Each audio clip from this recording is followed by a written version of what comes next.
Hello दोस्तों, I hope आप लोगों ने टॉट और elements of CS legislation, Meet sir का Indian contract act, elements of company law, ये सारी चीजें अब तक अच्छे से पढ़ ली है, right?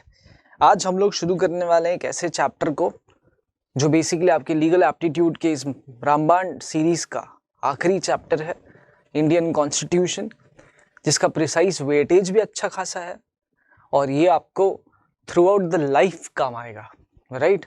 Indian constitution, CS executive, CS professional, आने वाले टाइम में जितने भी लीगल एग्जाम्स या लॉ रिलेटेड एग्जाम्स की अगर आप तैयारी करेंगे, आपको इंडियन कॉन्स्टिट्यूशन काम आएगा।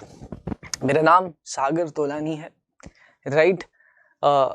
सीएस ईटी से लेकर सीएस प्रोफेशनल तक मैं पढ़ाता हूँ, ठीक है? सीएस ईटी में legal aptitude, business environment, executive में jurisprudence interpretation, general law, CS professional में अभी तो multidisciplinary case study, secretarial audit और कुछ चैप्टर्स ड्राफ्टिंग के, राइट? शुरू करते हैं इंडियन कॉन्स्टिट्यूशन को, और शुरू करने के पहले हर बार की तरह एक बार कमेंट सेक्शन में जय श्री राम। ये रामबाण सीरीज चालू करने के पीछे का ऑब्जेक्टिव बहुत ही क्लियर था हमारा कि कुछ ऐसी चीजें हम लोग सॉल्व करेंगे, कुछ ऐसी चीजें हम लोग पब्लिक डोमेन पे लाएंगे जो स्टूडेंट को एक तरीके की फीलिंग देगी कि एग्जाम के क्वेश्चंस डिफिकल्ट तो होते हैं बट उन्हें सॉल्व करना इम्पॉसिबल नहीं है। उन्हें सॉल्व करने के लिए जो भी रिसोर्स की रिक्वायरमेंट है वो सब आपको हम इस वीडियो में या आने वाले अब तक के सारी वीडियोस में प्रोवाइड कर चुके हैं, ठीक है? चलिए शुरू करते हैं इंडियन कॉन्स्टिट्यूशन को। कॉन्स्टिट्यूशन को मैंने देखो कुछ दोस्तों इस तरीके से डिवाइड करके रखा है। कॉन्स्टिट्यूशन को इस पूरी टेबल में मैंने समा दिया है, ठीक है? अब हमको क्या करना है, हमको सिर्फ ये समझना है कि ये कॉन्स्टिट्यूशन किस तरीके से डिवाइडेड है। सबसे पहले तो आप देखोगे तो फंडामेंटल राइट्स आ जाता है, direct principles part 4, fundamental duties पे एमसीक्यूज, और फिर कुछ मेजर अमेंडमेंट्स हैं जिन पे मेजर अमेंडमेंट्स जैसे आपको एक टॉपिक है, और कुछ अदर कॉन्सेप्ट्स, ठीक है? जैसे ordinance of president and governor, preamble, citizenship, legislative bodies, Lok Sabha, Rajya Sabha, landmark cases and writs, right? ये कुछ मिसलेनियस कॉन्सेप्ट्स हैं जो लास्ट में है। अब अगर मैं अटेम्प्ट वाइज जाऊं और अगर आप ध्यान से देखेंगे तो अगस्त 2020 में एक क्वेश्चन, 2 क्वेश्चन, 3, 4, 5, 6, मतलब लगभग 6 से 7 मार्क। नवंबर 1, 2, 3, 4 क्वेश्चंस, जनवरी 1, फिर 2, 3, 4, 5, 6, फिर 1, 2, 3, 4, 5, 2, 3, 4, 5, मतलब लगभग मिनिमम 6 मार्क्स इंस्टीट्यूट कॉन्स्टिट्यूशन को देता है। ये हम लोग एक एनालिसिस ड्रॉ कर सकते हैं। चलिए शुरू करते हैं। पहले क्या क्या टॉपिक हैं जिन पे एमसीक्यूज पूछे गए वो समझते हैं, राइट? अच्छा, ऐसा बिल्कुल मतलब नहीं है कि इन टॉपिक्स को छोड़ के बाकी के जो टॉपिक्स है वो इम्पॉर्टेंट नहीं है या इंस्टीट्यूट ओरिएंटेड नहीं है, वो टॉपिक्स भी हैं, ऑब्वियस सी बात है। बट अगर आप देखोगे, अब आप शांति से पूरा वीडियो मेरे साथ अगर आप इस वीडियो को समझोगे और इस पूरे कॉन्स्टिट्यूशन के रिवीजन सीरीज को अगर आप समझोगे तो आपको पता चल जाएगा कि सब कुछ कवर हो चुका है, राइट? सिर्फ तरीके से कवर हुआ है। चलिए शुरू करते हैं। Article 11 and 13, right? 11 कहता है, आर्टिकल 11 कहता है कि पार्लियामेंट अगर चाहे तो सिटीजनशिप लॉ रिलेटेड में जब जब जरूरत पड़े अकॉर्डिंगली अमेंडमेंट्स और चेंजेस ला सकता है। Parliament to regulate the right of citizenship by law, right? The parliament has the right to make any provisions concerning the acquisition and termination of citizenship and any other matter relating to citizenship, ठीक है?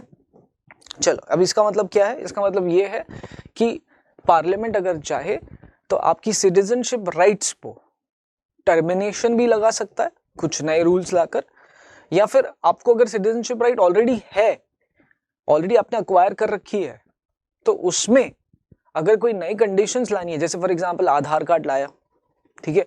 जैसे for example citizen amendment act लाया, right? तो parliament अगर चाहे तो citizenship related जो law है उसमें जरूरत आने पर बदलाव या कोई भी अमेंडमेंट्स ला सकते हैं। आर्टिकल 12 स्टेट को डिफाइन करता है, आप सब जानते हैं, राइट। मेरा आप सब लोगों से एक रिक्वेस्ट है कि जब आप स्टेट डेफिनेशन पढ़ते हैं आर्टिकल 12, तो अजय हसिया वर्सेस खालिद मुजिब केस को इग्नोर ना करिए। ये केस बेसिकली हमें ये समझाता है, इंस्ट्रूमेंटालिटी टेस्ट कहते हैं इसे, इंस्ट्रूमेंटालिटी एजेंसी। ये केस हमें ये समझाता है कि कैसे पता चलेगा कि कोई एजेंसी, कोई एंटिटी, कोई एंटिटी वेदर गवर्नमेंट एजेंसी या गवर्नमेंट एंटिटी है कि नहीं है, ठीक है। प्लस स्टेट का definition, central government, parliament of India, state government, उसका लेजिस्लेचर। इसको इस तरीके से मैं ड्रॉ करके दिखाता हूँ। ये देखो क्लास में जैसे हम लोग करते हैं, आर्टिकल 12, इसमें आपका आ गया central government, state government, local government. अब सेंट्रल गवर्नमेंट के जो भी मिनिस्ट्री होल्डर्स हैं, जो बेसिकली इलेक्टेड एमपीज है, वो बैठेंगे कहाँ जाके, पार्लियामेंट में। लॉ बनेगा तो ही तो वो लॉ एग्जीक्यूट करेगा ना, एग्जीक्यूटिव बॉडीज, ठीक है। पहले एमपीज आएंगे, पार्लियामेंट में बैठेंगे, फिर लॉ बनाएंगे, उसे वहाँ पास करेंगे, फिर उसी लॉ को एडमिनिस्ट्रेशन में आकर एग्जीक्यूट करके देश चलाएंगे। एग्जाम्पल के तौर पर जीएसटी के ऊपर पहले चर्चा हुई, जीएसटी बिल बना, जीएसटी एक्ट बना, जीएसटी बिल बनने के बाद जीएसटी बिल पास हुआ लोकसभा राज्यसभा में, प्रेसिडेंट की एसेंट मिली, जीएसटी एक्ट बना। अब वही GST act ministry of finance वगैरह जो है उसे एग्जीक्यूट करते हैं और अकॉर्डिंगली हमसे जीएसटी कलेक्ट किया जाता है, right. So but the question is सवाल ये उठता है कि सर वो मिनिस्टर्स बैठेंगे कहाँ, तो वो मिनिस्टर्स पार्लियामेंट में बैठेंगे, तो इसीलिए central government plus union parliament. State government के एमएलएस कहाँ जाके बैठेंगे, तो सर वो तो स्टेट लेजिस्लेटिव असेंबलीज में बैठेंगे, तो प्लस स्टेट लेजिस्लेटिव असेंबली। तो ये हो गया स्टेट का डेफिनेशन। अब यहाँ पे एक और बात आ जाती है, जिसको मैं कलर पेन चेंज कर लेता हूँ। ये जो है ना, ये इसमें अदर अथॉरिटीज आते हैं, other authorities controlled by government, ठीक है। ये देखो with in the territory of India under the control of government of India, other authorities. अब ये अदर अथॉरिटीज क्या, इस पे हम 2 मिनट के लिए बाद में आते हैं।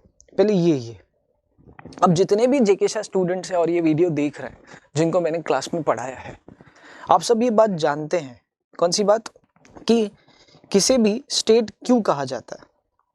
लाइक फॉर एग्जाम्पल मैं अगर कहता हूं कि central government, state government, local government, ये तीनों भी स्टेट है, ठीक है। सेंट्रल गवर्नमेंट, लोकल गवर्नमेंट और स्टेट गवर्नमेंट जो है ये स्टेट है, ये अगर मैं कहता हूं तो क्यों ऐसा, मतलब इसके पीछे का क्यों क्या है, इसके पीछे का लॉजिक क्या है। Why central government, state government, local government is covered under the definition of state, why, ठीक है। कभी ये क्वेश्चन पूछो किसी से कि sir why under article 12 the term state refers to central government, state government and local government. Sir क्योंकि state का मतलब तो गवर्नमेंट होता है ना, और हमारे कंट्री में 3 तरीके की गवर्नमेंट होती है, central government, state government, local government, तो इसीलिए उन्हें स्टेट कहा जाता है ना। ये तो जेनेरिक डेफिनेशन है। जितने भी जेके स्टूडेंट ये वीडियो देख रहे हैं या अभी मेरे साथ हैं, तो आपको ये बात समझ में आ जाएगी, क्योंकि हमने क्लास में डिस्कस किया है कि देयर आर 4 कंडीशंस दोस्तों, जिन 4 कंडीशंस के बेसिस पे हम central government, state government, local government को स्टेट कहते हैं। इनफैक्ट वो 4 कंडीशंस नहीं, 4 फीचर्स हैं, जो 4 फीचर्स इसमें भी है, इसमें भी और इसमें भी है, और इसीलिए उसे स्टेट कहा जाता है। किसी भी ज्योग्राफिकल लोकेशन को स्टेट कहने के लिए वो ज्योग्राफिकल लोकेशन 4 कंडीशंस पूरी करनी चाहिए। कौन सी?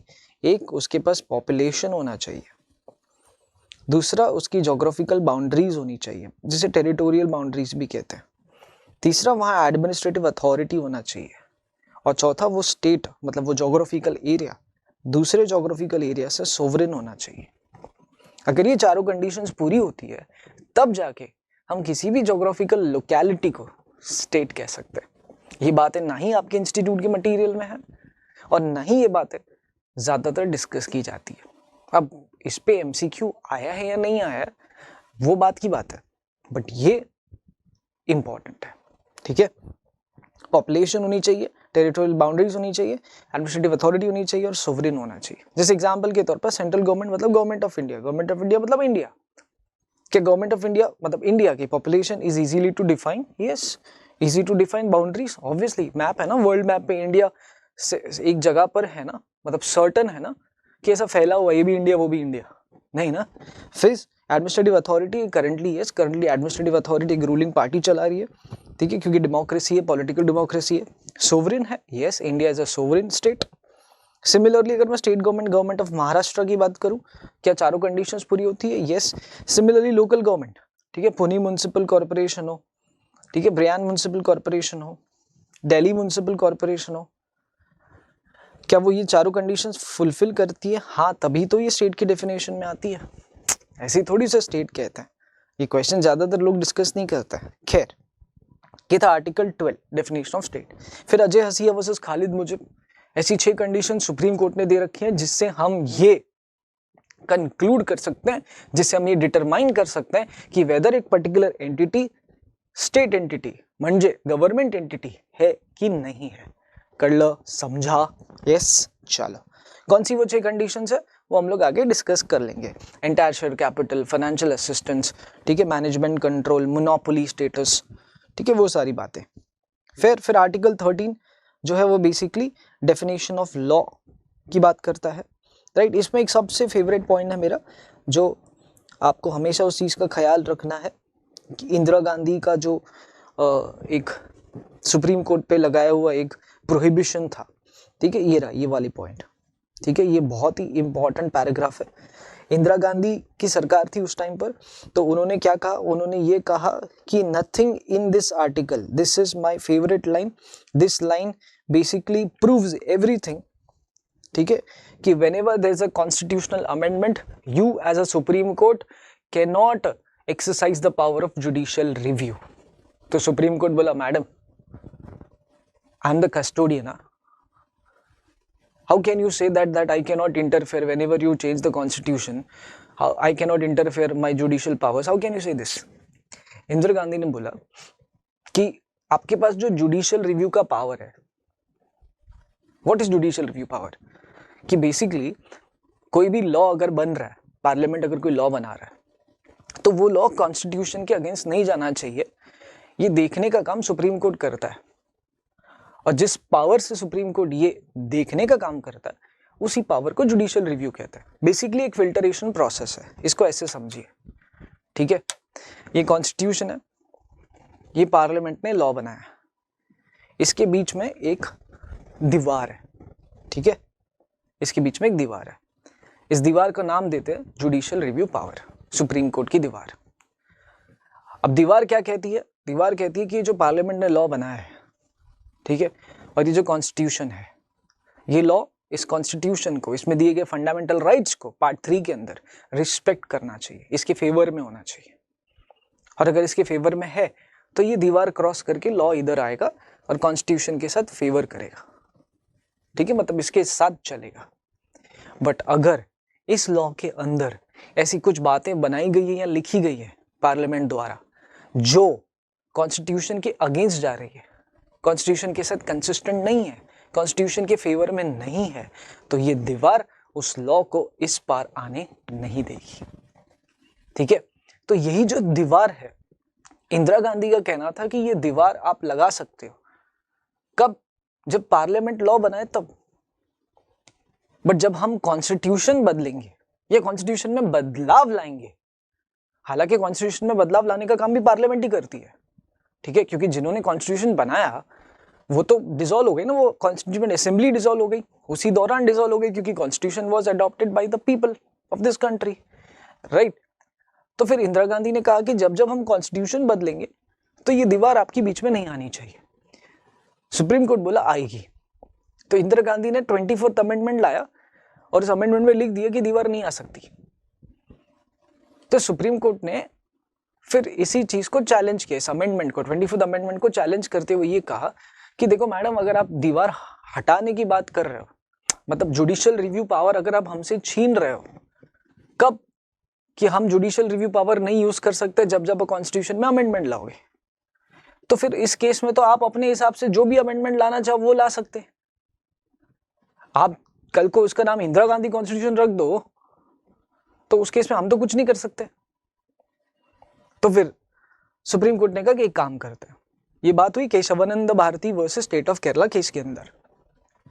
क्या बात हुई? सुप्रीम कोर्ट ने कहा पार्लियामेंट को, मतलब इंदिरा गांधी गवर्नमेंट को उस दौरान, कि देखिए मैडम, एक बात नक्की करते हैं कि आप जब जब कॉन्स्टिट्यूशन में, आप क्या आने वाली फ्यूचर में कोई भी सरकार जब जब कॉन्स्टिट्यूशन में बदलाव लाएगी, सुप्रीम कोर्ट जुडिशियल रिव्यू वाली दीवार को बीच में नहीं लाएगा, अनलेस वो अमेंडमेंट जो कॉन्स्टिट्यूशन में लाया जा रहा है वो कॉन्स्टिट्यूशन के बेसिक स्ट्रक्चर को टच नहीं कर रहा, बेसिक स्ट्रक्चर को ऑल्टर नहीं कर रहा।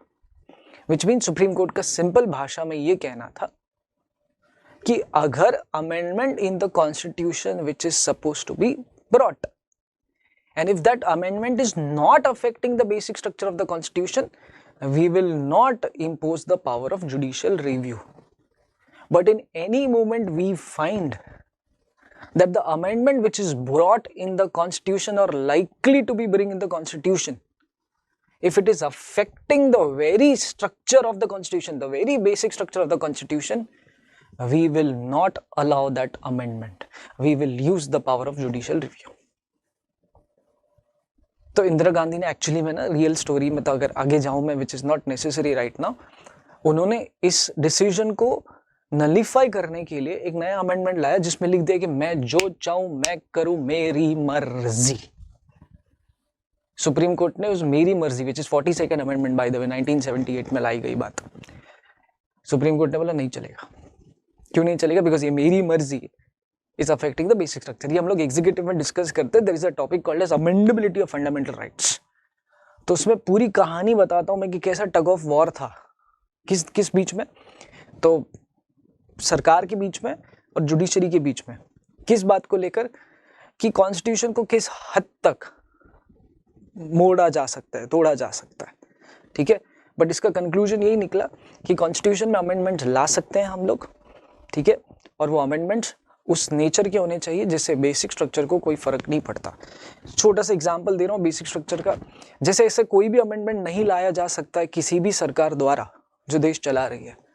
एग्जांपल के तौर पर ऐसा कोई अमेंडमेंट जिसमें ये कहा जाए कि आज के बाद इलेक्शन कमीशन बॉडी एग्जिस्ट ही नहीं करेगी, या ऐसा कोई अमेंडमेंट जिससे ये कहा जाए कि आज के बाद इलेक्शन कंडक्ट करने की जरूरत नहीं है, या ऐसा कोई अमेंडमेंट जिससे ये कहा जाए कि प्रेसिडेंट नामक इंसान की कोई रिक्वायरमेंट नहीं इस देश में, या ऐसा कोई अमेंडमेंट जिसमें यह कहा जाए कि आज के बाद जुडिशरी के सारे जजेस का अपॉइंटमेंट प्रोसेस वही पॉलिटिकल पार्टी करेगी जो देश चला रही है, या ऐसा कोई अमेंडमेंट जिससे पॉलिटिकल, सोशल, इकोनॉमिक डेमोक्रेसी छीन ली जाए।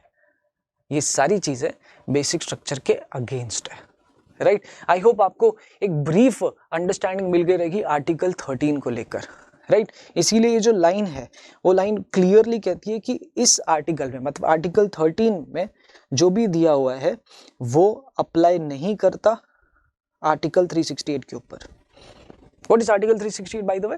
आर्टिकल 368 इज अ प्रोसेस और a procedure to amend the constitution, right. आपको पता है, एक छोटा सा ट्रिकी क्वेश्चन पूछता हूं, ठीक है, ये शायद जगह से स्टूडेंट्स आंसर कर पाए क्योंकि ये क्लास में डिस्कस की गई थी बात। ये जो आर्टिकल 13 है ना, जो लॉ डिफाइन करता है, इसमें दो तरीके के लॉ होते हैं बॉस, ठीक है। Law is basically a law which is made by parliament, ठीक है, and the law which is made by parliament is called as parliamentary law, parliamentary law, ठीक है। दूसरा एक तरीके का लॉ होता है, ठीक है, जिसको हम लोग बोलते हैं अमेंडमेंट इन द कॉन्स्टिट्यूशन, क्योंकि हर अमेंडमेंट खुद में एक तरीके का लॉ होता है, अमेंडमेंट इन द कॉन्स्टिट्यूशन, ठीक है। तो जो अमेंडमेंट हम लोग कॉन्स्टिट्यूशन में लाते हैं उसे भी हम नाम देते हैं जिसको हम लोग कहते हैं कॉन्स्टिट्यूशनल लॉ। देखो ना, आपको मेजर अमेंडमेंट्स करके जो चैप्टर के एंड में दिया हुआ है, आप देखोगे तो हर मेजर अमेंडमेंट के एंड में ईयर दिया हुआ है, एक्ट दिया हुआ है। जैसे for example constitutional 103 amendment act, amendment act 2019, constitutional 101 amendment act 2016, right, GST आया था। तो ये कॉन्स्टिट्यूशनल लॉ है, which means every amendment in the constitution is itself a law. But my question to everybody is, I feel I should not answer this question, ठीक है, because if I have to answer everything तो आपकी बुद्धि कभी खुलेगी भाई? फिर ऐसा लगता है कि ऐसे चलो, ये डायलेमा है, बहुत बड़ा डिलेमा ये, कि बोलूं कि ना बोलूं। चलो देखते हैं आगे। मेरे सवाल तो सुन लो पहले। सवाल ये कह रहा है कि जो लॉ का डेफिनेशन दे रखा है आर्टिकल 13 में, भाई साहब ये किस लॉ की बात कर रहा है? मतलब the definition of law deals with which category of law, whether the parliamentary law और वेदर द कॉन्स्टिट्यूशनल लॉ, ठीक है। And you are suppose to answer this question by reading this entire paragraph, हाँ, ठीक है, by reading this entire paragraph, ठीक है। You can not answer the question if you do not read the paragraph, ठीक है, either you will give the wrong answer, ठीक है। ये मैं स्क्रीन पे रख देता हूँ, ये स्क्रीन पे है, you take a time, you pause the video, ठीक है, ये पूरा 4 पॉइंट्स रीड करो, फिर इंपॉर्टेंट नोट पॉइंट रीड करो एंड देन आंसर करो, ठीक है, एंड देन आंसर करो।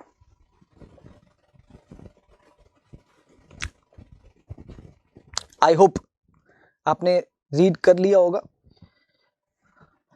और रीड करने के बाद क्या लगता है आपको, ये जो लॉ का डेफिनेशन दे रखा है आर्टिकल 13 में, ये प्रिसाइसली किस लॉ की बात कर रहा है? पार्लियामेंट्री लॉ की बात कर रहा है कि कॉन्स्टिट्यूशनल लॉ की बात कर रहा है? दोस्तों दोस्तों दोस्तों दोस्तों, ये जो है ना, ये पार्लियामेंट्री लॉ की बात कर रहा है, इस लॉ की बात कर रहा है। The definition of law under Article 13 includes parliamentary law. The definition of law under Article 13 does not include amendment in the Constitution. The government of India, when Indira Gandhi was a Prime Minister, they made it very clear to Supreme Court, in fact in IC Golaknath case, that the definition of law under Article 13 is only related to laws which are made by the Parliament. The definition under Article 13 does not include any constitutional amendments. तभी तो वो जो ये देखो ना, ये पूरा यही तो कह रहा है, ये देखो, was enacted by the then Indira Gandhi government in November 1991. The object was to nullify the Supreme Court's ruling that had left the Parliament with no power to curtail the fundamental rights. ठीक है, उनसे power छीन रहा था, तो फिर government ने क्या किया, सुप्रीम कोर्ट को बोला कि आप ऐसा हर पावर छीनते जाओगे तो फिर संविधान में कोई बदलाव ही नहीं आएगा, और संविधान में कोई बदलाव ही नहीं आएगा तो भाई 1950 में बनाया हुआ संविधान थोड़ी 2023 में सुंदर दिखेगा, उसकी ऑब्जेक्टिविटी खत्म हो जाएगी, right. Imagine a situation, the book which is made, the law which is made in the year 1950, how it is going to be useful in the year 2023 if you do not bring necessary amendments. समझा? तो उनका justification बहुत proper था, which also like considered by the supreme court कि हाँ यार सही कह रहे हैं ये लोग। तो इसीलिए ये तय किया गया कि कॉन्स्टिट्यूशनल अमेंडमेंट जो है वो इस डेफिनेशन ऑफ लॉ में नहीं आएंगे, क्योंकि कॉन्स्टिट्यूशन में लाए गए अमेंडमेंट्स खुद भी एक तरीके का लॉ है, बट आर्टिकल 13 में कवर नहीं होगा। बट इससे फिर एक डर पैदा हो गया, क्या कि ऐसे तो कोई भी पॉलिटिकल पार्टी जो देश चलाएगी, कल को उठ के संविधान में कोई भी ऊंच नीच बदलाव लाएगी अपने हिसाब से। तो फिर सुप्रीम कोर्ट ने इसमें एक बाउंड्री रखी। क्या बाउंड्री रखी? कि आप संविधान को जिस तरीके से बदलना चाहते हो आप बदलिए, हम हमारा जुडिशियल पावर एक्सरसाइज नहीं करेंगे। बट याद रखना, वो बदलाव, वो संशोधन, अमेंडमेंट को हिंदी में संशोधन कहते हैं, वो संशोधन कॉन्स्टिट्यूशन के बेसिक स्ट्रक्चर को टच नहीं करना चाहिए, और अगर करेगा तो फिर हम बीच में आएंगे। ठीक है, चलो, तो ये पूरी एक्सप्लेनेशन थी जो मैंने बहुत ही अच्छी तरीके से आपको समझाई कि बेसिकली लॉ एग्जैक्टली कौन सा वाला लॉ आर्टिकल 13 में कवर होता है। इसके रिलेटेड कुछ एमसीक्यूज देख लेते हैं दोस्तों। आइए, nothing in this article shall apply to any amendment of this constitution made under article 13. This provision added more power to the parliament when it comes to amending the constitution. Right? ये देखो, इसका answer इस पूरे paragraph में दिया हुआ है, ये रहा। ये तू देख रहा है क्या? ये देखना, इधर है, देखना, ये देख, क्लॉज 4 इंसर्ट इन आर्टिकल 13 है ना, है कि नहीं? है कि नहीं? आंसर बोलना, फिर चलना, बोलना, बराबर। Dash guarantees to all citizen equality of opportunity in matters relating to employment or appointment of office under the state. ऐसा कौन सा आर्टिकल है जो बेसिकली गवर्नमेंट रिलेटेड अपॉइंटमेंट्स और एम्प्लॉयमेंट्स की गारंटी देता है इंडिया के हर सिटीजन को? ठीक है, आंसर ना इधर मुझे बताने की जरूरत नहीं है, ये सब सामने है तुम्हारे। चैट बॉक्स में लिख दो, कमेंट सेक्शन में लिख दो कि कौन सा आंसर इस क्वेश्चन का correct. Article 16. No person can be compelled to pay any tax to proceeds of which are specially appropriate in payment of expenses for the promotion or maintenance of any particular religion or religious denomination. अर्थात ऐसी किसी भी पैसे को अगर खर्च किया गया है किसी रिलीजन या रिलीजियस एक्टिविटीज को प्रमोट करने के लिए, उस पैसे पे भारत सरकार आपसे कोई भी टैक्स नहीं लेती है, और अगर ले ली है एडवांस में तो रिफंड हो जाएगी। इस बात के बारे में कॉन्स्टिट्यूशन में कहा दिया गया है, ठीक है। उसके लिए आपको पढ़ना पड़ेगा आर्टिकल 25 से लेकर 28, जो बेसिकली, ठीक है, किसकी बात करते हैं? आर्टिकल 25 से 28 बेसिकली बात करते हैं फ्रीडम रिलेटेड टू रिलीजन, ठीक है। तो उस केस में अगर आप आर्टिकल 27 ठीक से पढ़ते हैं तो उसका आंसर आपको मिल जाता है, ठीक है।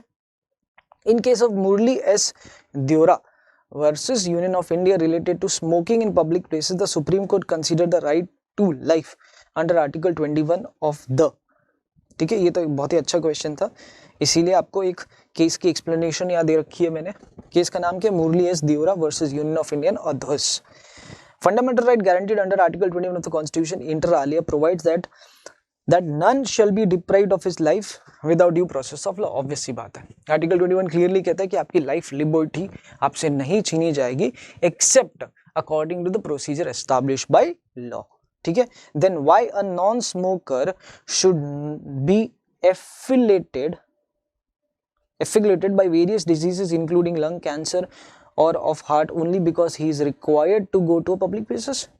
Is it not indirectly depriving of his life without any process of law? The answer is obviously yes. Undisputedly, smoking is injurious to health. धूम्रपान सेहत के लिए हानिकारक है, ठीक है, and may affect the health of smokers. But there is no reason that health of passive smokers should also be injuriously affected. In any case, there is no reason to compel non-smokers to be helpless victim of air pollution. सही बात है, जो cigarette P रहा है, जो धूम्रपान कर रहा है, उससे तो महंगा पड़ेगा ही, राइट। बट जो बेचारा नहीं कर रहा, ठीक है, वो बाजू में खड़ा है, उसके लिए ऐसा है कि मतलब मैं क्यों, नहीं मतलब मैं क्यों भाई, तेरा धुआं मैं क्यों लूं? उसी के लिए ये केस बनाया था आर्टिकल 21 राइट ऑफ लाइफ के ऊपर, राइट, क्योंकि आर्टिकल 21 में क्लियरली लिखा हुआ है, ठीक है, right to have a clean air, right against air pollution, article 21 में क्लियरली बातें की गई है। तो इसीलिए ये पूरी की पूरी बात थी पैसिव स्मोकर्स के लिए, एक्टिव स्मोकर्स के लिए नहीं है कि बेचारा पैसिव स्मोकर मतलब जो बेसिकली स्मोक नहीं करता, उसका क्या, तो उसके लिए क्या आर्टिकल 21 नहीं है कुछ? तो फिर उस केस में ये कहा गया कि नहीं भाई, पब्लिक प्लेसेस में स्मोक करना, ठीक है, अलाउड नहीं है। अगर कोई कर रहा है तो आप उसे रोक सकते हैं। Which is the age mentioned in Article 24 of the Indian Constitution, below which no child shall be employed to work in any factory or mines or engage in any other hazardous employment? 14 साल के नीचे। अच्छा, bye the way 24 read करके याद आया, article 23 और 24 भाई भाई है, bye bye bye bye bye bye. Article 23 and 24 जो है वो राइट्स अगेंस्ट एक्सप्लॉयटेशन की बात करता है, right against exploitation, rights relating to exploitation नहीं गधो, राइट अगेंस्ट एक्सप्लॉयटेशन।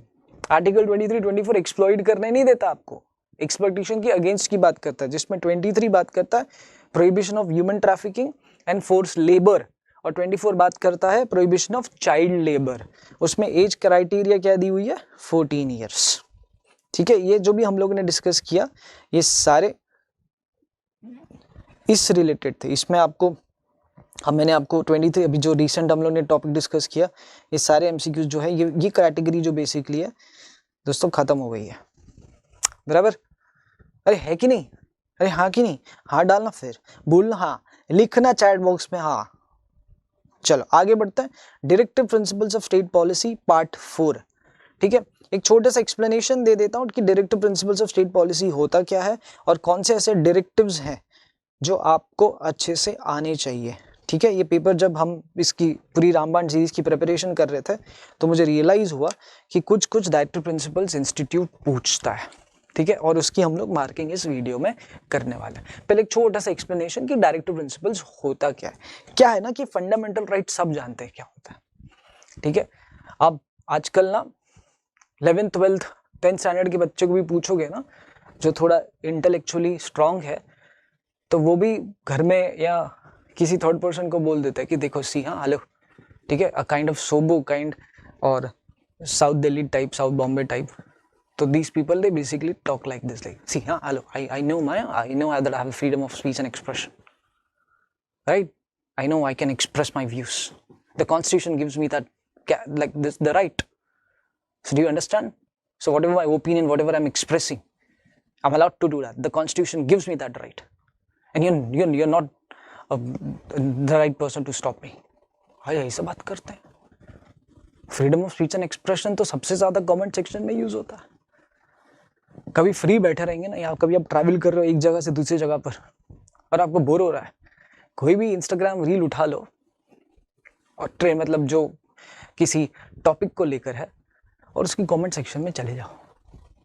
इंडिया का सबसे ज्यादा ह्यूमर, इंडिया का सबसे ज्यादा सटायर, इंडिया का सबसे ज्यादा सरकाज़म और इंडिया का सबसे ज्यादा freedom of speech and expression comment section में यूज होता है, right?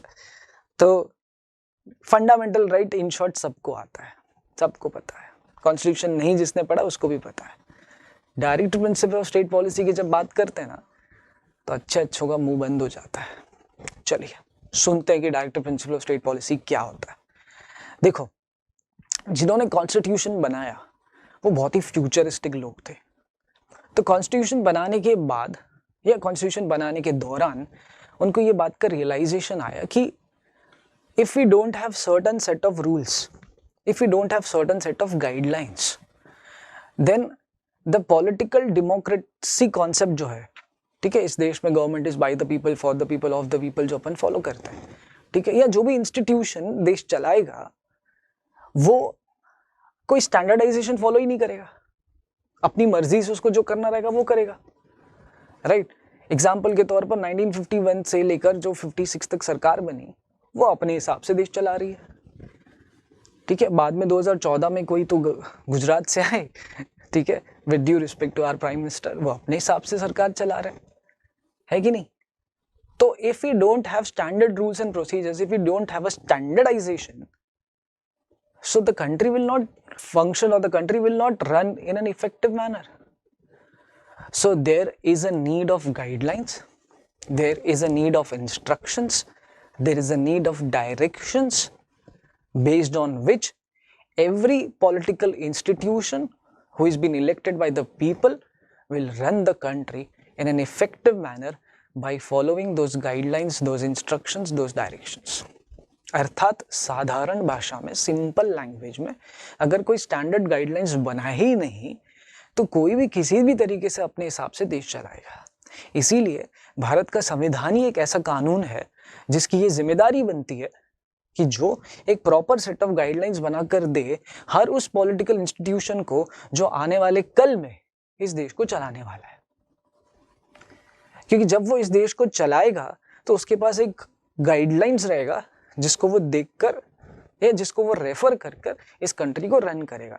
I am not telling you to understand this in a little manner कि ऐसा बुक रखा है, हाँ ये बराबर है, हाँ नहीं मिस्टर ऐसा देश नहीं, रुक ऐसा नहीं है, ठीक है? So they have to respect these guidelines, and these guidelines are covered under Part 4 of the Constitution, precisely known as DPSP, Directive Principle of State Policy, right? In fact, अगर मैं ऐसा भी कहूँ कि इस देश में जब भी कोई कानून बनता है उस कानून के सब्जेक्ट मैटर का बेस, उस कानून से सब्जेक्ट मैटर का सोर्स हमारे DPSP से ही आता है। उदाहरण के लिए जब इस देश में मैटरनिटी बेनिफिट एक्ट बनाया गया था, उसका बेस आर्टिकल 40 इसमें से उठाया गया था, आर्टिकल 42 में से उठाया गया था। इस देश में जब इक्वल रेम्यूनरेशन एक्ट बनाया गया था, उसका बेस यहीं से उठाया गया था, आर्टिकल 39 से, है कि नहीं?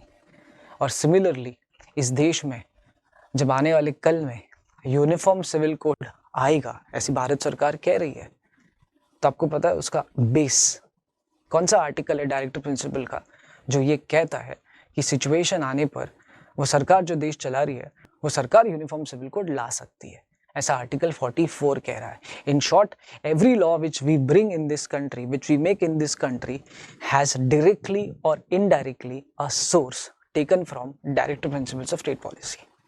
आई बात समझ में? हाँ, बट इसकी कुछ कंडीशन से वो आप ध्यान से सुन लो कि कोई भी भारत का सिटीजन, इंडियन सिटीजन, भारत सरकार को ये फोर्स नहीं कर सकता या कोई इम्पोजिशन नहीं डाल सकता कि इस मैटर पे कानून बनना चाहिए। इतना ही नहीं, सिटीजन को तो साइड में रख दो फिलहाल, कोई भी judiciary body, not even the supreme court has the enforceable power to put any kind of imposition on the government that why we are not making a law on this particular topic। Example के तौर पर, ठीक है, एक छोटा सा example कि supreme court को लगता है कि यूनिफॉर्म सिविल कोड पे लॉ आना चाहिए, ठीक है, ये सारे अपने अपने रिलीजन के खुद के लॉज जो हैं सबके रिलीजन के, वो उसको साइड करके हम एक कॉमन यूनिफॉर्म सिविल कोड लाते हैं और उससे देश थोड़ा इफेक्टिव चलेगा। मतलब बेसिकली रिलीजियस रिलेटेड मैटर्स जो है वो थोड़े अच्छे से चलेंगे, ठीक है, सुप्रीम कोर्ट को ऐसा लगता है। बट क्वेश्चन आता है कि वेदर जो पार्टी देश चला रही है, जो इंस्टीट्यूशन देश चला रहा है, उसको ऐसा लगता है? सिर्फ फिलहाल नहीं लगता, तो ज़रूरत है लॉ लाने की? नहीं है। मतलब लॉ आना चाहिए या नहीं आना चाहिए, ये तय करने का काम वो पॉलिटिकल इंस्टीट्यूशन करता है जो देश चलाता है। सुप्रीम कोर्ट के पास तक ये पावर नहीं है कि वो उन पर किसी भी तरीके की ज़बरदस्ती करे। आई बात समझ में? ठीक है। ऑल्सो हाँ, एक और छोटी सी बात कि फंडामेंटल राइट्स और डायरेक्टिव प्रिंसिपल्स पार्ट 3, पार्ट 4, ये अगर आपस में कॉन्फ्लिक्टिंग नेचर के हो जाते हैं, एक दूसरे से अगर कॉन्फ्लिक्ट करते हैं, तो ये बात कभी मत भूलना कि जब बात आएगी प्रिवेल करने की, जब बात आएगी प्रिवेंट करने की, जब बात आएगी प्रोटेक्ट करने की, तो हमेशा पार्ट 3 बोले तो फंडामेंटल राइट्स प्रिवेल किए जाएंगे, प्रोटेक्ट किए जाएंगे। ठीक है, मतलब कोई भी डायरेक्टिव प्रिंसिपल को यूज करके अगर लॉ बनाया जा रहा है जिससे फंडामेंटल राइट छीना जा रहा है, तो फंडामेंटल राइट छीना अलाउड नहीं है, वो लॉ नहीं बनेगा। वो लॉ ही नहीं बनेगा जो लॉ फंडामेंटल राइट्स को छीनने की कोशिश कर रहा है। Because if there is a conflict between fundamental rights and directive principles, fundamental rights prevail. आई बात समझ में? ठीक है, चलो, ये पूरा मैंने जो आपको एक्सप्लेनेशन दिया वो यहाँ पे देखो। The principal that guide the state as it creates policies for its citizens are known as directive principles. These DPSP serve as a guide for the state and must be taken into account while drafting any new laws. ठीक है, but a citizen has no legal authority to compel the state to adhere to the DPSP. Part 4 of the Indian Constitution lists the directive principles of state policy, popularly known as DPSP. Article 35 से 51 के अंदर ये coverage दी हुई है। ठीक है, उसके बाद directives are not enforceable in the court, मैं बता चुका हूँ, आप ये मैटर कोर्ट नहीं ले जा सकते। इतना ही नहीं, courts cannot declare any law as void on the grounds it contravenes any of the directive principles. Courts are not competent to compel the government to carry out any directive principles. Though it is the duty of the state to implement the directives, it can do so only subject to limitations imposed by the different provisions of the constitution upon the exercise of the legislative and executive power of the state. Simple भाषा में, जो political party देश चला रही है उसे लगा तो वो उस पर्टिकुलर लॉ को लाएगी, नहीं तो वो नहीं लाएगी। ठीक है, ये देखो, ये पूरा आर्टिकल 39 है जिसमें मैंने आपको इक्वल रेम्यूनरेशन की बात की गई थी। इस देश में कानून है इक्वल रेम्यूनरेशन एक्ट, कहाँ से आया? यहाँ से आया। ठीक है, उसके बाद इस देश में कानून है मैटरनिटी बेनिफिट एक्ट। ठीक है, कहाँ से आया? आर्टिकल 42 से आया। इस देश में आने वाले कल में अगर कोई कानून आता है जिसका नाम यूनिफॉर्म सिविल कोड, कहाँ से आया? यहाँ से आया। इस देश में अगर कोई कानून बनाया गया जिसमें हम लोग वो बच्चे जिनकी उम्र 14 साल से कम है और अगर हमें फ्री कंपल्सरी एजुकेशन दे रहे हैं, वो कानून कहाँ से आया? यहाँ से आया। अगर हम ऐसा कोई कानून है जिसमें शेड्यूल कास्ट, शेड्यूल ट्राइब या अदर बैकवर्ड क्लासेस को कोई रिजर्वेशन प्रोवाइड कर दे किसी लॉ के माध्यम से, वो कानून कहाँ से आया? यहाँ से आया। आई बात समझ में? ठीक है, आई होप आपको ये अब समझ में आएगा कि डीपीएसपी का कॉन्स्टिट्यूशन के अंदर क्या इंपॉर्टेंस है। चलिए उसके रिलेटेड कुछ एमसीक्यूज देख लेते हैं। Provisions for free and compulsory education for children were changed into fundamental rights in which constitutional amendment? ठीक है, ये आंसर सॉल्व करने के पहले ना आर्टिकल 21A एक बार देखेगा क्या? प्लीज प्लीज प्लीज देखना, article 21A right to education की बात करता है। देखना, बुक रखा होगा ना हाथ में, ठीक है। एक वेब सीरीज है जो बिना बुक लेके बैठा है। चलो बुक उठा देखना, ये प्लीज देखना, प्लीज प्लीज प्लीज प्लीज। ये देख इधर भी दिया हुआ है, ठीक है। आर्टिकल 21A और प्लस आर्टिकल 45 सेम बात करता है। फर्क सिर्फ इतना, आर्टिकल 21A फंडामेंटल राइट है और आर्टिकल 45 डायरेक्टिव प्रिंसिपल्स है। बोला answer correct, 86th amendment.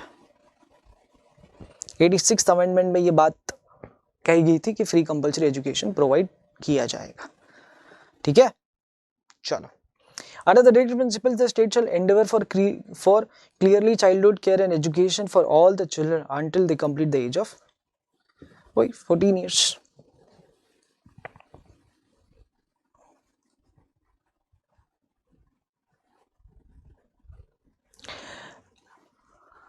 Which of the following statement is correct with respect to directive principles? They can create a justifiable rights in favor of individuals. They are enforceable in the courts. They can never be implemented by legislation. Which of the following statement is correct पूछा है। They can never be implemented. Never कैसे? Legislation ही तो खाली उसे implement कर सकता है। ये correct statement नहीं है, ठीक है। तो मैं उल्टा करता हूँ, पहले जो नहीं है उसे wrong कर देता हूँ, ठीक है। ये incorrect statement है। They are fundamental to the governance of the country. Fundamental rights हो तो ये भी नहीं है। They are enforceable in the courts. They are not enforceable in the courts. They can create an justicable rights in favor of individuals. ठीक है, आ जाओ, इसमें कुछ ऑप्शन है यहाँ पे देख लेते हैं, हमारे पास ये भी है।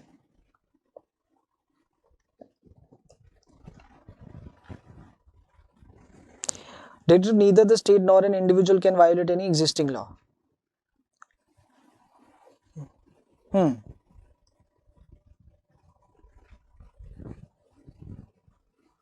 ये रहा, परफेक्ट, करेक्ट। ऑप्शन डी भी करेक्ट है, ऑप्शन डी करेक्ट है इसमें। देखो उधर दिया हुआ है, are not enforceable, do not create any justiciable rights in favour of individuals, ठीक है। फंडामेंटल राइट्स करते हैं ना वो तो काम, राइट्स क्रिएट करने का काम फंडामेंटल राइट्स के अंदर दिया हुआ है। तो ये भी इनकरेक्ट स्टेटमेंट है, यहाँ पे नॉट आना चाहिए था तो ये करेक्ट हो गया होता। तो बेसिकली अपना आंसर क्या हो जाएगा? डी हो जाएगा, ठीक है। चलो, as per the Indian constitution what is the minimum age of the qualification of the membership in a state legislature assembly, ठीक है। मतलब बेसिकली एमएलए बनने के लिए क्या मिनिमम क्वालिफिकेशन होनी चाहिए? तो 25 साल होनी चाहिए, और क्या होना चाहिए, ठीक है। In case of conflict between fundamental rights and directive principles अभी डिस्कस किया था, किसे संभालेंगे, किसे प्रिवेल करेंगे, ठीक है। A fundamental right would prevail over the directive principles. Answer is yes. ठीक है। The chief minister of a particular state announced a ban on liquor in that state. This is an example for implementing of which of the following options? Directive principles। और क्या? Directive principles में clearly लिखा हुआ है कि जरूरत आने पर कोई भी राज्य सरकार या केंद्र सरकार, सेंट्रल गवर्नमेंट या स्टेट गवर्नमेंट, ठीक है, अगर चाहे तो किसी भी ऐसी प्रोडक्ट पे बैन लगा सकती है जो हानिकारक है। ये देखो कहाँ लिखा हुआ है? आर्टिकल 47 में लिखा हुआ है। The state must regard in one of its primary duty to raise the level of nutrition and the standard of living to improve public health, and in particular it must endeavor to bring about prohibition of the consumption except for medical purpose in intoxicating drinks of drugs which are injurious to health। ठीक है, मतलब ये जो था वो direct principal की बात थी और वो भी 47 में दिया हुआ है। ठीक है, फंडामेंटल ड्यूटीज, ठीक है, ये ऐसी बातें इसमें लिखी गई है जो basically we as a citizen we owe to the country. ये वो ड्यूटीज है जो हमें हमारे देश के लिए समय समय पर परफॉर्म करनी चाहिए। ठीक है, but fundamental duties are not enforceable in any manner. ठीक है, आर्टिकल 51A पार्ट 4A, ये छोटी छोटी बातें भूलना मत। टोटल 11 फंडामेंटल ड्यूटीज है, ए से लेके के तक। ठीक है, अच्छा एक याद रखना, एजुकेशन रिलेटेड जो है ना, राइट टू एजुकेशन, जैसे आप लोगों ने आर्टिकल 21A में पढ़ा, अब ऊपर मैंने आर्टिकल 45 में भी दिखाया, ठीक है। आपको पता है right to education fundamental right भी है, डायरेक्ट प्रिंसिपल स्टेट पॉलिसी में भी आता है और साथ साथ फंडामेंटल ड्यूटी में भी आता है। आपको ढूंढ के बताता हूँ मैं, ठीक है। वो फंडामेंटल ड्यूटी के अंदर भी कवर होता है, ठीक है, जिसमें लिखा हुआ है कि माँ बाप का ये काम बनता है कि वो अपने बच्चों को, ठीक है, अच्छी शिक्षा दे। ये रहा, ठीक है, के अंदर ये बात कवर की गई है, ठीक है। मतलब basically right to education is fundamental right, DPSP as well as covered under fundamental duties 51A clause के अंदर, ठीक है। इस पे भी कुछ एमसीक्यूज आ सकते हैं, ख्याल रखना, ठीक है। Minimum age of the membership state legislature ये हो चुका है, ऑलरेडी ऊपर कर चुके हैं। Fundamental duties have been enumerated under part 4A of the constitution under article 51A, ठीक है। Preamble, major amendments, other important concepts. Preamble, ठीक है। अच्छा एक बात याद आई, मैं एक काम करूंगा, मैंने ना कॉन्स्टिट्यूशन पे एक बहुत ही बेहतरीन पीपीटी बनाई है, ठीक है, मतलब शानदार पीपीटी, मेहनत, ठीक है, फुल मेहनत। वो पीपीटी मैं आप लोगों के साथ शेयर कर दूंगा, नीचे डिस्क्रिप्शन में आपको वो पीपीटी दिखेगी इन नोट्स के साथ साथ, आप उस पीपीटी को रेफर कर सकते हैं। उसमें क्यों याद है मुझे, क्योंकि प्रीएम्बल मैंने उसमें एक ओरिजिनल प्रीएम्बल चिपका दिया है, ठीक है। जैसे भारत के संविधान के अंदर प्रीएम्बल जो दिया हुआ है, पहला पन्ना जो है वो सेम वैसे ही मैंने वहाँ पे चिपका दिया है। आपको देखो इसमें क्या क्या अच्छे से पढ़ना है, ठीक है। The preamble of the constitution sets out aims and aspirations of the people of India, ठीक है। The preamble declares India to be sovereign, independent, socialist, secular. By the way socialist and secular ये दो words original constitution में नहीं थे, 42nd amendment में add किए गए थे। 42nd अमेंडमेंट का दूसरा नाम मिनी कॉन्स्टिट्यूशन भी है, ठीक है। फिर कॉन्स्टिट्यूशन गारंटी करता है इंडिया के हर सिटीजन को जस्टिस, लिबर्टी, इक्वलिटी, फ्रेटर्निटी। ये जो इक्वलिटी की बात हो रही है आर्टिकल 14 से 18 में की जाती है, इक्वलिटी की बात 14 से 18 में की जाती है। लिबर्टी की बात 19 ऑनवर्ड्स की जाती है 31 तक, ठीक है। और जस्टिस की बात आर्टिकल 32 में की जाती है, ठीक है। उसके बाद इंडिया एक सेक्युलर स्टेट है, ठीक है। Sovereign signifies that the republic is externally and internally sovereign, ठीक है। Sovereign in the strict narrowest sense of the term implies independence all around, ठीक है। As discuss about legal sovereignty is vested in the people of India, political sovereignty is distributed among the union and states. उसके बाद the word socialist added in the 42nd amendment, ठीक है। The directive principle of the state policy contain in part 4 of the constitution are designed for the achievement of the socialist goals envisaged in the preamble. The expression democratic republic signifies that the government is of the people, by the people, for the people. 7th schedule, schedule नहीं बोलते, schedule, तुम्हारा ये daily routine नहीं है जो तुम इसे schedule बोलोगे, इसे schedule ही कहते हैं। आपको एक आइडिया बताऊं, ये जो शेड्यूल है हर लॉ में जनरली एक शेड्यूल होता है, जरूरी नहीं सब में बट जनरली होता है, ठीक है। जैसे कॉन्स्टिट्यूशन में अगर आप पढ़ोगे तो आपको तो पता है कि constitution divided into 448 articles, 25 parts and 12 schedules, 12 schedules. कैसे पहचानते हैं कि ये शेड्यूल है, एक कानून के अंदर ये शेड्यूल है, कैसे पहचाना जाता है, ठीक है। पहला या तो वो लिस्ट के फॉर्म में रहेगा या टेबल के फॉर्म में रहेगा, और दूसरा वो आपको हमेशा उस कानून के एंड में दिखेगा, ठीक है। जैसे कॉन्स्टिट्यूशन का शेड्यूल 7 3 लिस्ट की बात करता है, ये रही list 1 union list, list 2 state list, list 3 concurrent list. ये जो लिस्ट 1 है यूनियन लिस्ट, ठीक है, ये जो लिस्ट 1 दे रखी है यूनियन लिस्ट, इसमें वो मुद्दे हैं जिन पे केंद्र सरकार कानून बना सकती है, सेंट्रल गवर्नमेंट। लिस्ट 2 में वो मुद्दे हैं जिसमें राज्य सरकार कानून बना सकती है, स्टेट गवर्नमेंट, ठीक है। और लिस्ट 3 में वो मुद्दे हैं जिसमें दोनों सरकारें, केंद्र और राज्य दोनों सरकारें अगर चाहें तो लॉ बना सकती है, ठीक है। तकरीबन 90 प्लस आइटम्स है लिस्ट 1 में, 60 प्लस आइटम्स है लिस्ट 2 में, और 45 प्लस आइटम्स है लिस्ट 3 में, ठीक है। मैं परफेक्ट नंबर नहीं बता रहा इसीलिए क्योंकि वो एडलेस होते रहते हैं, ठीक है, और ना ही आपके वो काम इतने ज़्यादा इफेक्टिव है in terms of your CSET exams, ठीक है। क्यूरेटिव पिटीशन क्या होता है, ठीक है। क्यूरेटिव पिटीशन किसे कहते हैं, जब आपने कोई पिटीशन फाइल की हुई हो, ठीक है, जब आपने कोई रिव्यू पिटीशन फाइल की हुई हो, ठीक है, जब आपने कोई रिव्यू पिटीशन फाइल की हो।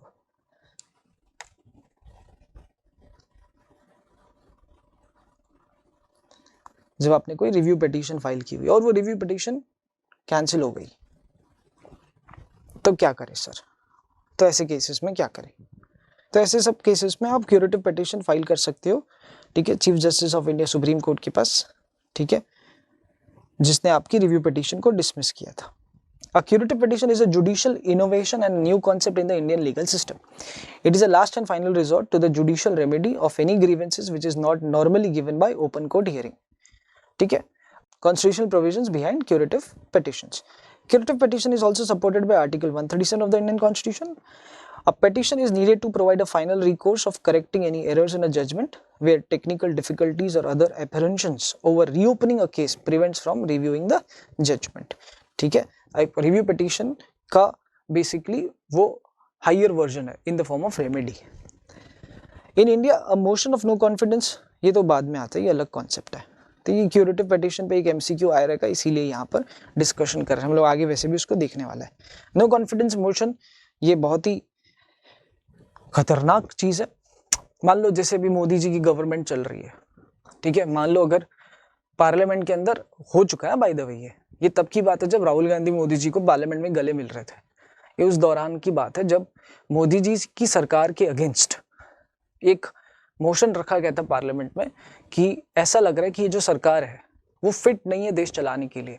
तो पार्लियामेंट क्या करता है, एक नो कॉन्फिडेंस मोशन पार्लियामेंट में अनाउंस करता है, जिसमें वहां पे बैठे हुए हर मेंबर ऑफ पार्लियामेंट को ये अपना वोट देकर बताना है कि weather the ruling party is fit enough to run the country for the remaining period. ठीक है, तो अगर वोट इस फेवर में आते हैं कि हाँ कि the party is not fit enough to run the country, तो वो सरकार वहीं के वहीं गिर जाती है। बट अगर वोट फेवर में नहीं आते हैं तो फिर सरकार कंटिन्यू करती है और जो मोशन था नो कॉन्फिडेंस मोशन वो बेसिकली डिसमिस हो जाता है। मोदी जी के टाइम पर वो डिसमिस हो गया था क्योंकि ऐसा उनके अगेंस्ट या उनकी पार्टी के अगेंस्ट ऐसे बिल्कुल वोट्स नहीं आए थे मेजॉरिटी में, जिससे ये साबित हो पाए कि वो या उनकी पार्टी फिट नहीं है देश चलाने के लिए। हालांकि पास्ट में अटल बिहारी वाजपेयी जी की सरकार के दौरान एक वोट से उनकी सरकार गिर गई थी। ये हिस्ट्री थोड़ा यूट्यूब वगैरह पे सर्च करके सुनना, बहुत ही ज़्यादा ऐसा सैड फीलिंग आती है कि यार एक वोट से पॉलिटिकल पार्टी गिर सकती है, देखना कभी। इतना ही नहीं, इस पे अभी जो भी बता रहा हूँ उस पर शोक मनाने की ज़रूरत नहीं है। हमारे जो नेबरिंग कंट्री है पाकिस्तान, वे खैर इसके बारे में क्या ही बात करें, बट वहाँ पर भी इमरान खान के अगेंस्ट नो कॉन्फिडेंस मोशन, उनकी पार्टी के अगेंस्ट नो कॉन्फिडेंस मोशन वहाँ के पार्लियामेंट में रखा गया था, जो उनके फेवर में आ गया। मतलब पार्लियामेंट में ये फेवर में हुआ, मेजॉरिटी लोग ये फेवर में उन्होंने कहा कि हाँ भाई इमरान खान की सरकार देश चलाने के लिए, पाकिस्तान चलाने के लिए काबिल नहीं है, फिट नहीं है। ठीक है, तो इसे कहते हैं नो कॉन्फिडेंस मोशन। चलिए इस पे ऊपर कुछ एमसीक्यूज है वो देख लेते हैं। Identify the correct order of the word as the appeal in preamble of the constitution. ठीक है, India to be sovereign, socialist, secular, democratic, republic. मेरे साथ दोहराएंगे फिर से एक बार, India to be sovereign, socialist, secular, democratic, republic, ये है उसका ऑर्डर। ठीक है, तो sovereign, socialist, secular, democratic, Republic.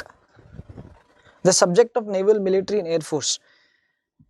India का डिफेंस इंडिया के सेंटर के हाथ में, तो सेंटर के हाथ में तो कौन से लिस्ट में होगा? List one. लिस्ट वन का दूसरा नाम क्या है? Union list. The Council of Ministers must be given resignation if a vote of no confidence is passed against government. The motion of no confidence can be given at Lok Sabha. ये देखो इधर दिया हुआ है। ठीक है, फिर legislative bodies of parliament, Lok Sabha और राज्यसभा, इसमें याद रखना। ठीक है, वो इंस्टीट्यूट ने चेंजेस नहीं लाए, बट इस चीज़ का ख्याल रखना। 530 का बाइफर्केशन, जैसे इसमें राज्यसभा के केस में council of states, upper house भी कहते हैं इसे। ठीक है, यहाँ पर अगर आप ध्यान देंगे तो 250 में 238 + 12।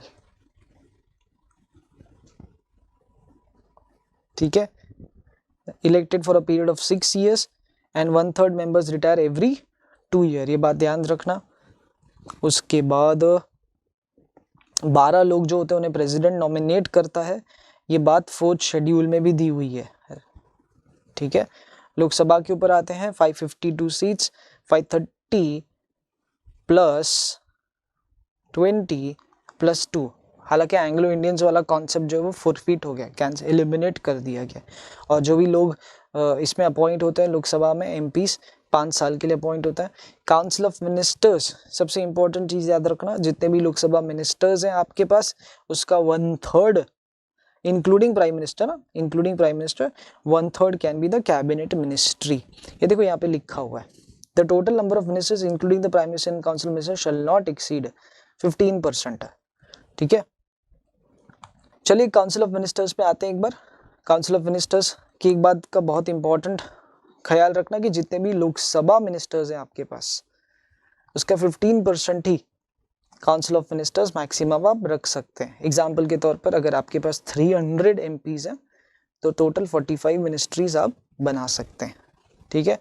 विच constitutional amendment act introduce the national goods and services tax, GST basically कब आया था? 101st अमेंडमेंट 2016, ठीक है। Which of the following statements correct with reference to parliament houses in India?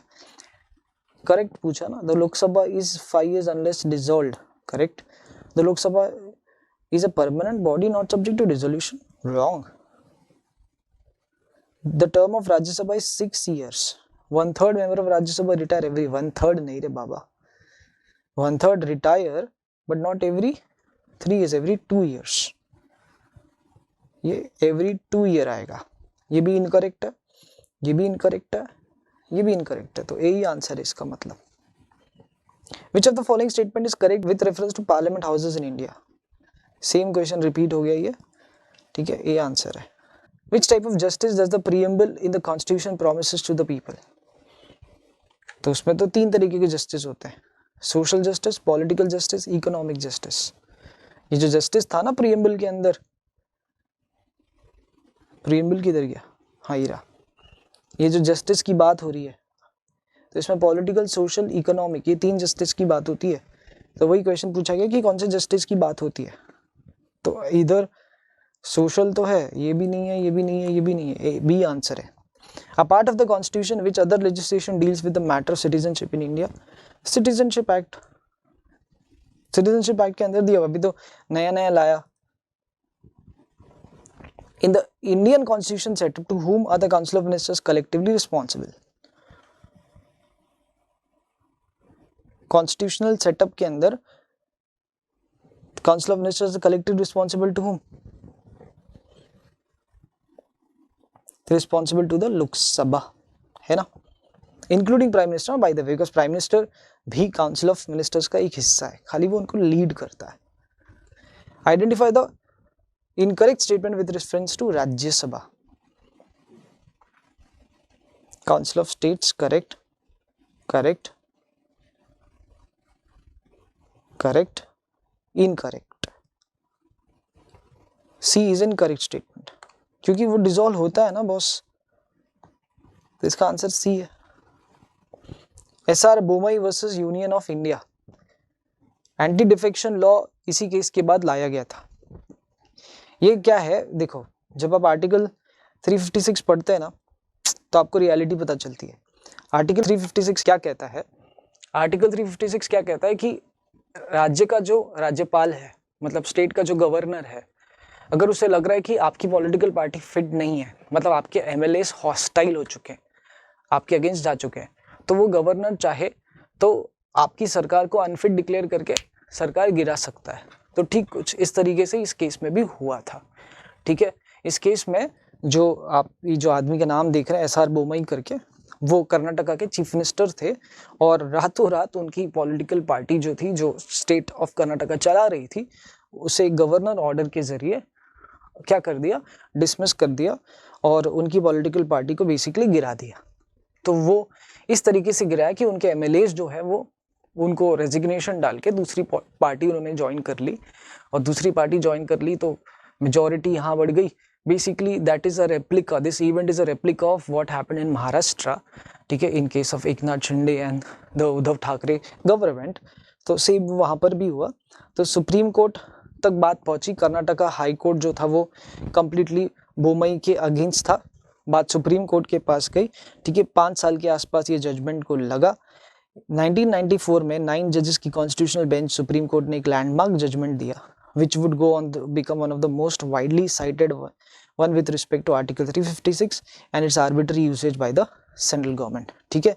Basically supreme court ने यही कहा इस केस में कि जो ये हुआ है बोमई के केस में, ये कंप्लीटली एक अब्यूज ऑफ पावर है, मिसयूज ऑफ अथॉरिटी है, ठीक है। ऐसा सरकार गिराना या इस तरीके से किसी भी पॉलिटिकल पार्टी को वल्नरेबल सिचुएशन में लाना, ये गलत है और ऐसा नहीं होना चाहिए। और आर्टिकल 356 बेसिकली क्वेश्चन यही पूछा, landmark judgment of supreme court in case of SR Bommai versus union of India is related to misuse of provision related to which of the following article of the Indian constitution, किस article के साथ छेड़खानी की गई थी, तो वो article था 356। मैं कह रहा हूँ ना, इसी के बाद तो एंटी डिफेक्शन लॉ लाया गया था। आप मेजर अमेंडमेंट में जाएंगे ना, one of the amendment is also known as, अभी जाकर चेक करिए और कमेंट सेक्शन में बताइए कि ऐसा कौन सा कॉन्स्टिट्यूशनल अमेंडमेंट है जिसको एंटी डिफेक्शनल लॉ के नाम से भी जाना जाता है। चलिए वेट करता हूं मैं आपके आंसर का कमेंट सेक्शन में। Constitution of legislature in states, basically ये विधानसभा और विधान परिषद की बात कर रहा है, legislative assembly and legislative council, ठीक है। लेजिस्लेटिव असेंबली, लेजिस्लेटिव काउंसिल जरूरी नहीं कि हर स्टेट के पास हो, कुछ स्टेट्स के पास सिर्फ और सिर्फ लेजिस्लेटिव असेंबली ही होती है। ऐसी कौन सी स्टेट्स है जिनके पास दोनों है? आंध्र, बिहार, मध्य, महाराष्ट्र, कर्नाटका, तमिलनाडु, तेलंगाना, उत्तर प्रदेश, दोनों हाउसेस है, बाकी सबके पास सिर्फ और सिर्फ लेजिस्लेटिव असेंबली है। लेजिस्लेटिव असेंबली में मैक्सिमम 500 एमएलएस और मिनिमम 60 एमएलएस हम रख सकते हैं, ठीक है। Where in case of legislative council तो उस केस में 40 मिनिमम है, maximum 1/3 of whatever MLAs you have in your assembly, ठीक है। सिटीजनशिप आर्टिकल 5 बहुत काम की चीज है।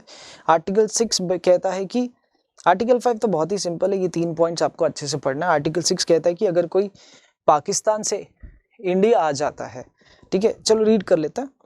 About the citizenship of those individuals who migrated from Pakistan to India at the time of partition between India and Pakistan, ठीक है। There was a cut-off date of partition which was 19 July 48, ठीक है। Article 6 says that the citizen migrated from Pakistan to the territory of India will deemed to the citizen of India if a person compelled the below 2 points. अगर इन 2 points को जो भी fulfil करता है उसे Indian citizen माना जाएगा। If the person himself or his parents or his grandparents, whether paternal or maternal, are born in India as per the Government of India Act 1935, तो उसे इंडियन सिटीजन माना जाएगा।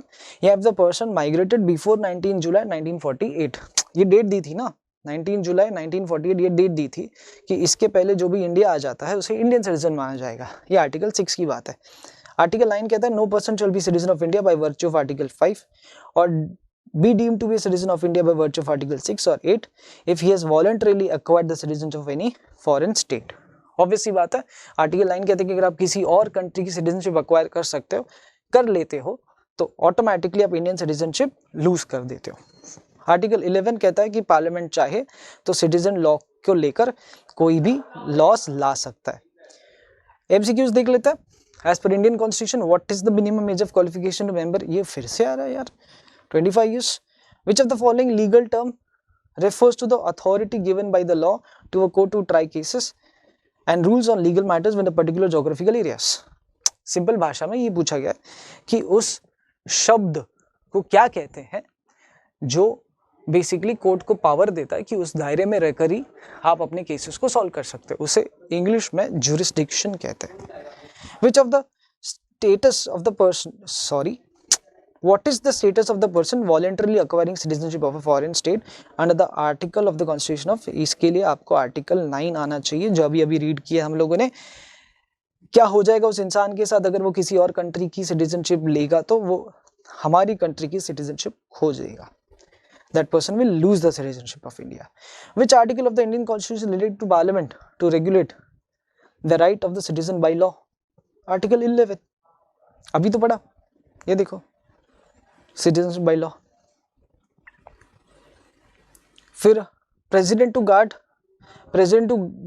पार्डन टू पर्सन, ठीक है, pardon मतलब basically president आपकी request सुन सकता है जब सारे रास्ते बंद हो जाए, इसे मर्सी पिटिशन भी कहा जाता है, ठीक है, कि फांसी की सजा मत दो सर, उम्र कैद दे दो सर, सॉरी सुन लो, तो उस केसेस में आप प्रेसिडेंट के पास जा सकते हैं। Which of the following option is false about the pardoning power of the president of India? He can grant pardon in case where the punishment is of court martial. He can exercise mercy power for appeals pending in the courts. He can grant pardon or remit punishment in case of death sentence. He can grant pardon in case where the punishment is for the offense relating to executive power of the union. चलो कब कब दे सकते हैं देख लेते हैं। The president grants pardon to person who has been tried and convicted of any offense. किसी भी सजा में अगर उसे गुनहगार साबित किया गया तो प्रेसिडेंट के पास अपनी दरख्वास्त लेके जा सकता है। पनिशमेंट और sentence for any offence against union, मतलब ऐसे किसी भी लॉ में अगर ऑफेंस किया है जो सेंट्रल गवर्नमेंट ने बनाया, ऐसे किसी भी लॉ में अगर ऑफेंस किया है जो कोर्ट मार्शल रिलेटेड है, मतलब मिलिट्री लॉस, या फिर ऐसा कोई भी मैटर जिसमें जो है डेथ सेंटेंस है, तो ऐसे सब केसेस में प्रेसिडेंट आपको जो है वो पार्डनिंग पावर रखता है।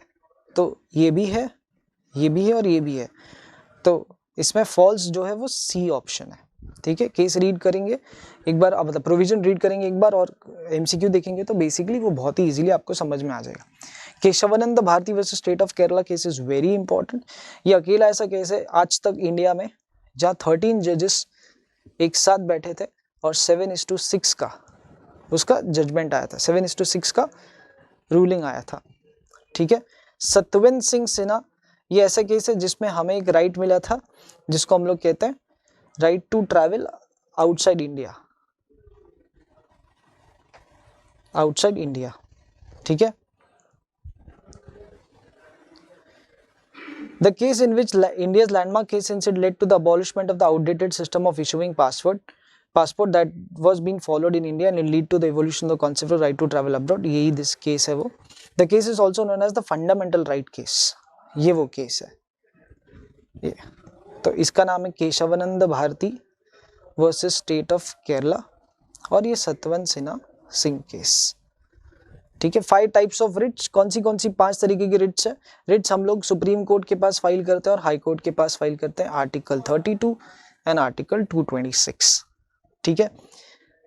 Writ of habeas corpus, what is habeas corpus? To have the body. Mandamus, we command certiorari who satisfied quo warranto by what authority prohibition means to stop, ठीक है। The term habeas corpus means to have the body, right? 5 Ritz बहुत काम के boss, ठीक है। मैं जो PPT आपके साथ शेयर करूंगा वो आप पीपीटी भी रीड करेंगे तो भी काफी है, ठीक है।